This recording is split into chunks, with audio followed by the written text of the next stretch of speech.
আচ্ছা, কার কার এমন খাবার খেতে খুবই পছন্দ লাগে? যখন মন চায় কিছু বানানো থাকেই না, আবার যখন সবকিছু বানিয়ে ফেলি তখন দেখেও খেতে ইচ্ছা করে না, তাই না? তো হে এভরিওয়ান, কেমন আছেন সবাই? আশা করছি অনেক অনেক ভালো আছে। আলহামদুলিল্লাহ আমিও খুব খুব ভালো আছি। তো তোমাদের সাথে নতুন একটা ভিডিও নিয়ে চলে আসলাম। অনেকদিন ধরে ভিডিও যেহেতু আমি আনছি না, এমনি টুকটাক ভিডিও দিতে থাকছি, তার কারণে অনেক অসুবিধা ছিল। তো যাই হোক, এখানে মেহমানরা এসে গিয়ে তাদের উপলক্ষে এই ডিশগুলো বানানো। তো যাই হোক, মেহমান বলতে এখানে ননদ, নন্দাই, যা, বড় মা সবাই এখানে এসেছে।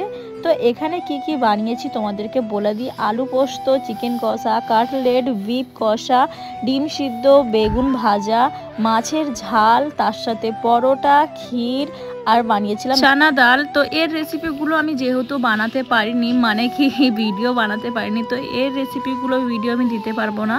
তো যাই হোক, আজকের ভিডিও এতটুকু কেমন লেগেছে অবশ্যই কমেন্ট করবে।